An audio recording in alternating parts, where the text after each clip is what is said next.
வணக்கம் and welcome to the show interesting info.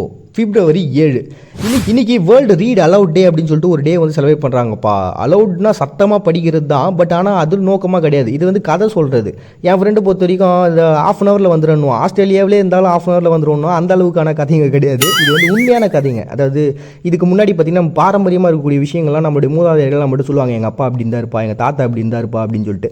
அந்த மாதிரியான ஒரு கதைகள் இன்னும் பர்ஃபெக்டாக இதை சொல்லணும் அப்படின்னு பார்த்தீங்கன்னா இந்த தெருக்கூத்துலாம் பார்த்துருக்குறீங்களா? அந்த முறையில் தான் பார்த்தீங்கன்னா பழங்காலத்து கதைகள்லாம் வந்து அப்படியே கடத்தப்பட்டே வந்துச்சு. அதுக்கப்புறம் நம்மகிட்ட ஒரு எழுத்து வடிவம் வந்ததுக்கப்புறம் தான் பார்த்தீங்கன்னா நம்ம கல்வெட்டுகள் இந்த மாதிரியான விஷயங்கள்லாம் ஃபாலோ பண்ண ஆரம்பித்தோம்.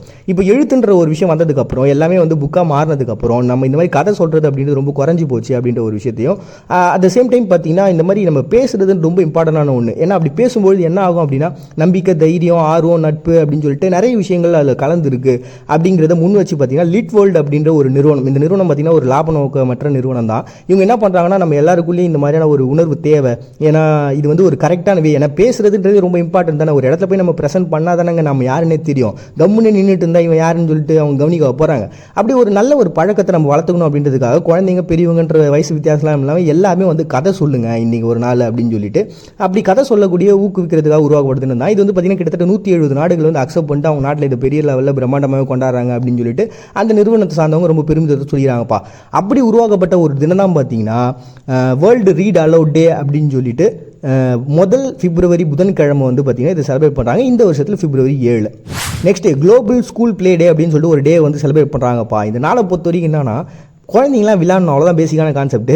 நாங்கள் சின்ன வயசு அந்த பார்த்தீங்கன்னா இந்த பிடி பீரியட்னு சொல்லிட்டு ஒன்று வச்சிருப்பாங்க. ஆனால் அது வந்து ஃபஸ்ட் மீட்டம் செகண்ட் மீட்டம் வருது, நீங்களாம் எதுக்கு போய் விளையாட போகிறீங்க, படிங்க, அந்த டைம் வேஸ்ட் பண்ணாதீங்க அப்படின்னு சொல்லிட்டு ஏதாவது ஒரு டீச்சர் வந்துருவாங்க, சயின்ஸ் இல்லை மேக்ஸ் ஏதாவது ஒரு வாத்தியார் வந்துட்டு அவங்க கிளாஸ் எடுத்து போட்டுட்ருப்பாங்க. நமக்கு கடுப்பாக இருக்கும், ஏன்னா இருந்த ஒரு பீரியடு வந்து பிடிண்டாங்களே அப்படின்னு சொல்லிட்டு. நம்மளோட ஃபீலிங்லாம் இவங்களுக்கு தெரிஞ்சுதான் என்னன்னு தெரில. Scott, Tim Fetley, Bethany Saffin, Misty Heckins, Eric Sayfel, Oliver Shington அப்படின்னு சொல்லிட்டு இவங்க இதெல்லாம் வந்து வேறு லாங்குவேஜ் கிடையாது, இதெல்லாம் வந்து பேருங்க. இந்த மாதிரி 6 பேர் இவங்க வந்து கல்வியாளர்களாக இருந்தவங்க. இவங்க எல்லாருமே வந்து என்ன பண்ணாங்கன்னா ஒன்றா சேர்ந்து இந்த ஒரு டிசிஷன் எடுக்கிறாங்க.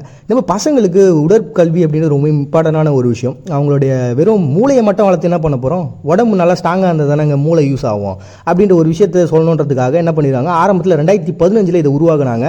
உலகம் முழுக்க பார்த்தீங்கன்னா கிட்டத்தட்ட 65,000 மாணவர்கள் வந்து இதில் கலந்துக்கிட்டாங்க. அதாவது விளையாட்டுனா எப்படின்னா ஒரு ஸ்பெசிஃபிக்காக இந்த விளையாட்டு தான் அப்படிலாம் கிடையாது.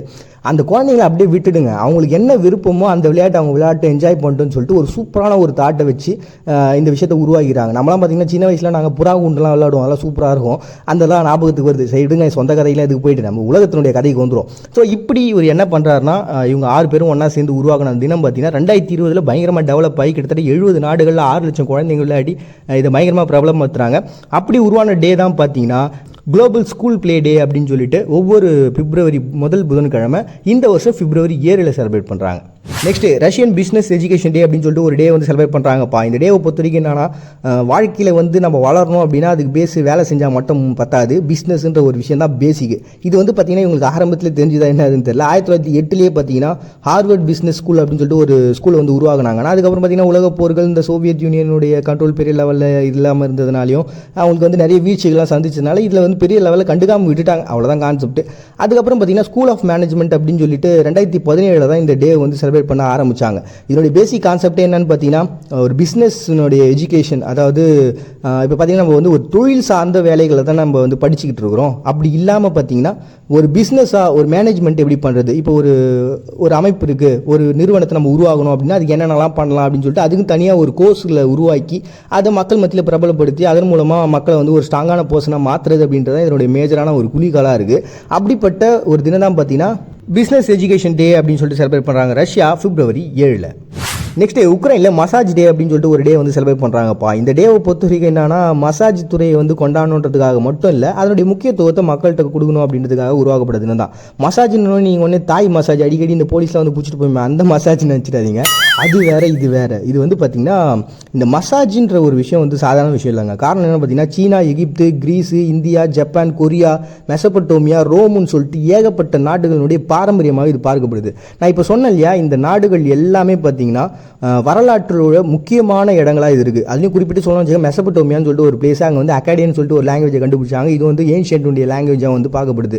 இந்த அளவுக்கு இப்போ நான் சொல்ல இருக்கக்கூடிய இந்த எல்லா நாடுகளுமே பார்த்தீங்கன்னா ரொம்பவுமே பழம்பெருமைகள் கொண்ட நாடுகளாக தான் இருக்குது. இவ்வளவு நாடுகளில் பழம்பெருமை கொண்ட இந்த ஒரு கலையானது எப்படி மாறுச்சு அப்படின்னு பார்த்தீங்கன்னா, கிறிஸ்து மதம் வந்ததுக்கப்புறம் அவங்களுக்கு இது வந்து மதத்தினுடைய எதிராக பார்த்தாங்க. அதனால் இது வந்து ஒரு பெரிய லெவலில் டெவலப் ஆகாமல் அப்படியே வந்து குறைய ஆரம்பிச்சுது. அது தொடர்ந்து பார்த்தீங்கன்னா ஃபியர் மார்ஷியஸ் சிஃபோர்ட் அப்புறம் ஜூன் ஜோசர் மேரி அமியேட் அப்படின்ற 2 பேர் இவங்க தான் என்ன பண்ணுறாங்கன்னா, சமீப காலகட்டத்தில் அதாவது 19ஆம் நூற்றாண்டில் என்ன பண்ணுறாங்கன்னா அந்த புக்குகள்லாம் வந்து மொழிபெயர்க்கிறாங்க. சீனாவில் இருக்கக்கூடிய ஒரு முக்கியமான புக்கு, அந்த புக்கை வந்து மொழிபெயர்த்து அதில் இருக்கக்கூடிய கருத்துக்கள் எல்லாமே மக்கள்கிட்ட போய் சேர்ந்தது. அதன் மூலமாக பார்த்தீங்கன்னா மசாஜ் அப்படின்ற ஒரு விஷயம் வந்து எவ்வளோ இம்பார்ட்டன்ட் அப்படின்றது எல்லாரும் தெரிஞ்சுக்கிட்டாங்க. அதுலேயும் நவீன மசாஜினுடைய தந்தை அப்படின்னு சொல்லிட்டு பார்க்கப்படுறது ஸ்வீடிஷ் நாடை சேர்ந்த கவிஞர் ஹென்ரிக் லிங்க் அப்படின்ற ஒரு பர்சன். இவர் வந்து பார்த்தீங்கன்னா ஒரு டாக்டராக இருந்தவர். இவர் தான் பார்த்தீங்கன்னா இந்த தசை எலும்பு இது எல்லாத்துலேயும் வந்து ஆராய்ச்சி பண்ணக்கூடிய ஒரு ஆளாக இருந்தவர்னால இவர் என்னமா இந்த மசாஜ் பண்ணுறது எவ்வளோ இம்பார்ட்டன்ட் அப்படின்னு சொல்லிட்டு மக்கள் எல்லாருக்கும் புரிய வச்சார். அதெல்லாம் பார்த்தீங்கன்னா இவருக்கு வந்து மசாஜ் உலகின் தந்தை அப்படின்னு சொல்லிட்டு ஒரு பேரெல்லாம் வச்சுக்கிறாங்க. சரிப்பா, இது வந்து 2018 என்ன பண்ணிடுறாங்க, உக்ரைனுடைய மசாஜ் கூட்டமைப்பு எல்லாரும் ஒன்றா சேர்ந்து என்ன பண்ணாங்கன்னா, மசாஜ்ன்றது ரொம்ப இம்பார்ட்டண்டான ஒரு விஷயம். இது வந்து பார்த்தீங்கன்னா தசையாக இருக்கட்டும், இப்போ சடனாக கீழே குண்டிடும் டப்புன்னு பார்த்தீங்கன்னா முதுகு பிடிச்சிச்சு அப்படின்றோம். இது எல்லாத்துக்கும் என்னென்னா உடம்புல வந்து ஃப்ரீயாக இல்லாததுனால தான் காரணம். இதை வந்து ஃப்ரீ பண்ணி விட்டுற ஒரு வேலையை தான் பார்த்தீங்கன்னா இந்த மசாஜில் அதெல்லாம் தாண்டி பார்த்தீங்கன்னா நம்மளுடைய மன அழுத்தங்கள்லாம் குறைக்குது அப்படின்னு சொல்லிட்டு ஏகப்பட்ட நன்மைகள் இந்த மசாஜில் இருக்குப்பா, அதை பண்ணுங்க அப்படின்னு சொல்லிட்டு 2018 உக்ரைன் மசாஜ் கூட்டமைப்பால் உருவாக்கப்பட்ட தினம் தான் பார்த்தீங்கன்னா உக்ரைன் மசாஜ் டே அப்படின்னு சொல்லிட்டு செலிப்ரேட் பண்ணுறாங்க பிப்ரவரி 7. நெக்ஸ்ட் ஜப்பானில் நார்த்தன் டெரிட்டரி டே அப்படின்னு சொல்லிட்டு ஒரு டே வந்து செலிப்ரேட் பண்ணுறாங்கப்பா. இந்த டேவை பொறுத்த வரைக்கும் ரஷ்யாவுக்கும் ஜப்பானுக்கும் நடுவில் ஒரு ஒப்பந்தம் போடப்பட்ட நாள் தான் வந்து இவங்க செலிப்ரேட் பண்ணுறாங்க. 1855 என்ன நடக்குது அப்படின்னா, இது வந்து ஒரு எல்லை பிரச்சனை தாங்க பேசிக்காக. ஷிமோடா ஒப்பந்தம்னு சொல்லிட்டு ஒரு ஒப்பந்தத்தை போடுறாங்க. இதன் மூலம் என்ன பண்ணுறாங்க அப்படின்னா, தெற்கு பகுதியில் இருக்கக்கூடிய அந்த தீவு கூட்டங்கள் எல்லாமே பார்த்தீங்கன்னா ஜப்பானுக்கு சொந்தம், வடக்கில் இருக்கக்கூடிய பகுதிகள்லாம் ரஷ்யாவுக்கு சொந்தம் அப்படின்னு சொல்லிட்டு, அதாவது இந்த கோடை தாண்டி நீயே வரக்கூடாது நாங்கள் வரக்கூடாது அப்படின்னு சொல்லிட்டு ஒரு ஒப்பந்தத்தை போட்டுட்டாங்க. இப்படி போட்டதுக்கப்புறம் என்ன ஆகுது அப்படின்னா, சோவியத் யூனியன்லாம் வருது, 2ஆம் உலகப் போர்லாம் வருதுல, அந்த சமயத்தில் இவங்களுக்குள்ள முரண்பாடு வருது. அந்த தெற்கு பகுதியில் இருக்கக்கூடிய குரில் தீவுகள் எல்லாத்தையும் பார்த்தீங்கன்னா இந்த ரஷ்யா வந்து ஆக்கிரமிக்க ஆரம்பிச்சிடுறாங்க. என்னடா இவங்க ஒப்பந்தத்தை போட்டாங்க, அதை மீறிட்டாங்களே அப்படின்னு சொல்லிட்டு ஜப்பானுக்கும் அவங்களுக்கும் வந்து ஒரு ஆகாத ஒரு பெரிய பிரச்சனைன்றது உருவாக ஆரம்பிச்சிருச்சு. அப்படிப்பட்ட விஷயங்களை முன்மொழிஞ்சு இது வந்து ஒரு அரசியல் ரீதியாக இதை உருவாக்குனாங்களா என்ன இதெல்லாம் தெரிலங்க. பட் ஆனால் இது வந்து நம்மளுடைய இடம் அப்படிங்கிறத காட்டணுன்றதுக்காக ஜப்பானால் உருவாக்கப்பட்ட ஒரு தினம் தான் பார்த்தீங்கன்னா நார்த்தன் டெரிட்டரி டே அப்படின்னு சொல்லிட்டு ஒரு டே செலிப்ரேட் பண்ணுறாங்க பிப்ரவரி 7. நெக்ஸ்ட்டு ஃபயர் எக்ஸ்டிங்யூஷன் டே அப்படின்னு சொல்லிட்டு ரஷ்யா ஒரு டே வந்து செலிப்ரேட் பண்ணுறாங்கப்பா. இது வந்து என்னன்னு பார்த்தீங்கன்னா, இந்த சின்னதாக சிலிண்டர் மாதிரி இருக்கும், தீயை அணைக்கிறதுக்காக உடனே நம்ம யூஸ் பண்ணுவோம் இல்லையா, அந்த கருவியை கொண்டாடக்கூடிய ஒரு நாள் தான் இது. வந்து பார்த்தீங்கன்னா ஃபஸ்ட்டு ஜெர்மனுடைய ஆராய்ச்சியாளர் 1723 ஆம்பிரஸ் காட்ஃப்ரே அப்படின்ற ஒரு பர்சனுங்க. இவர் என்ன பண்ணியிருக்கிறாரு, இந்த பாஸ்பரஸ்லாம் வச்சு ஃப்ளேம் வரா மாதிரி, அதாவது நெருப்பு அதிகமாக வெளில வரா மாதிரி ஒரு விஷயத்தை கண்டுபிடிச்சிருக்காரு. இது எதுக்காகனா ஒரு பிஸ்னஸ்க்காக. நம்ம ஒரு நெருப்பு அதிகமாக வரா மாதிரி கண்டுபிடிச்சிட்டோம், சப்போஸ் இதனால் ஒரு பெரிய லெவலில் அஃபெக்ட் ஆச்சுன்னா என்ன பண்ணுறதுன்னு தெரியாமல் தான் அவர் என்ன பண்ணியிருக்காரு, லிக்விடு வந்து கண்டுபிடிச்சிருக்காரு. இது எல்லாமே அணையணும் அப்படின்றதுக்காக. பட் ஆனால் அது ஒரு பெரிய லெவலில் சக்ஸஸ் ஆகலை. அடுத்து பார்த்தீங்கன்னா ஆலன்சன் கிரானே அப்படின்ற ஒரு பர்சன், இவர் தான் அதனுடைய மாற்றங்கள்லாம் முழுமையாக முடிச்சு அந்த ஃபயர் எக்ஸ்டிங்யூஷன் கருவியை முழுமையாக கண்டுபிடிச்ச ஒரு பர்சனாக இவர் பார்க்கப்படுறாரு. இப்படி நிறைய பேர் இந்த கருவிகள்லாம் வந்து கண்டுபிடிச்சிட்டாங்க, அதுக்கு பேட்டன் ரைட்ஸ்லாம் வாங்கினாங்க. பட் இருந்தாலுமே பார்த்தீங்கன்னா ரஷ்யா நாட்டை பொறுத்த வரைக்கும் ஆலெக்சன் லாரன் அப்படின்ற ஒரு பர்சன் 1902 இந்த கருவியை கண்டுபிடிச்சி பேட்டன் ரைட்ஸும் வாங்கினார். பட் ஆனால் இதில் என்ன ஒரு பெரிய முரண்பாடு அப்படின்னா, ரஷ்யாவில் இருக்கவங்க பிப்ரவரி 10 தாங்க இந்த பேட்டன் ரைட்ஸை வாங்கினாங்க. ஆனால் இது அமெரிக்கா கொடுத்ததுனாலே என்னன்னு தெரியல, இவங்க அந்த 10 கொண்டாடுறதே கிடையாது, 7 தான் செலிப்ரேட் பண்ணுறாங்க. அதுக்கான காரணம் என்னங்கிற சரிவாக தெரியல. சரி ஏதோ ஒன்றுங்க, அந்த ஃபயர் எக்ஸ்டிங்யூஷனுடைய கருவியை வந்து செலிப்ரேட் பண்ணுறதுக்காக எப்படிலாம் நம்ம தீயை அணைக்கணும் அப்படின்னு சொல்லிட்டு மக்களுக்கு விழிப்புணர்வு ஏற்படுத்துகிற ஒரு நாளாக அதை மாற்றி ஃபயர் எக்ஸ்டிங்யூஷன் டே அப்படின்னு சொல்லிட்டு ஒரு டேவாக செலிப்ரேட் பண்ணுறாங்க ரஷ்யா பிப்ரவரி 7. கனடாவில் சுதந்திர தினம் செலிப்ரேட் பண்ணுறாங்க. 1974 இவங்களுக்கு சுதந்திரம் கிடச்சிருந்தாலும் இது கிடைக்கிறதுக்கு இவங்க படாதபட்டுருக்காங்க. 16ஆம் நூற்றாண்டில் பிரிட்டிஷ்காரங்க இவங்க கண்ட்ரோலில் வச்சுருந்தாங்க. அதுக்கப்புறம் 17ஆம் நூற்றாண்டில் ஆங்கிலேயர்களுடைய கண்ட்ரோலுக்கு இவங்க வருது. இது ஒரு சின்ன தீவுங்க, கரீபியன் தீவு. இது கூட விடாமல் வந்து இவங்க பிரச்சனைலாம் பண்ணிட்டு இருந்தாங்க. ஒரு கட்டத்துக்கு அப்புறம் 1950 என்ன பண்ணுறாங்க, கனடாவில் ஐக்கிய தொழிலாளர் கட்சின்னு சொல்லிட்டு ஒரு கட்சி உருவாகுது. இது வந்து மக்களுடைய கட்சியாக இருக்கிறதுனால இவங்களுடைய போராட்டங்கள்ன்றது வலுக்குது. அப்புறம் இவங்க வந்து எல்லா இடத்துலையும் தேர்தலையும் ஜெயிக்கிறாங்க. ஜெயிச்சு ஒரு கட்டத்துக்கு அப்புறம் பார்த்தீங்கன்னா 1974 இவங்களுக்கு சுதந்திரத்தை வாங்குறாங்க. அப்படி பல போராட்டங்களுக்கு அப்புறம் வாங்கின அந்த சுதந்திரத்தை கொண்டாடக்கூடிய தினம் அதான் சுதந்திர தினமாக கொண்டாடுறாங்க கனடா பிப்ரவரி 7. நெக்ஸ்ட்டு லிலைட் அல்மிராஜ் அப்படின்னு சொல்லிட்டு ஒரு டே வந்து செலிப்ரேட் பண்ணுறாங்க. இந்த டேவை பொறுத்த வரைக்கும் எந்தெந்த நாடுகள்லாம் செலிப்ரேட் பண்ணுறாங்கன்னு நான் உங்களுக்கு கடைசியாக சொல்கிறேன், ஏன்னா அது ஒரு பெரிய லிஸ்ட்டுங்க. முதல்ல இந்த டேவுனுடைய ஸ்பெஷாலிட்டி என்ன அப்படின்றத நம்ம பார்த்துடலாம். இந்த டேவை எதுக்காக செலிப்ரேட் பண்ணுறாங்க அப்படின்னா, முகமது நபி அவர்கள் வந்து பார்த்திங்கன்னா குரானில் வரக்கூடிய அந்த பர்சன், அதாவது 621 காலகட்டங்களில் இவர் வாழ்ந்திருக்காரு அப்படின்னு சொல்லிட்டு சொல்லப்படுது. அப்படிப்பட்ட பர்சன் என்ன பண்ணுறாங்கன்னா, இரவு நேர ஒரு பயணம் அப்படின்னு சொல்லிட்டு அதில் வரும். அதுலேயும் பார்த்திங்கன்னா குரானில் 17வது அத்தியாயத்தில் இதை வந்து நீங்கள் பார்த்து தெரிஞ்சுக்கலாம்.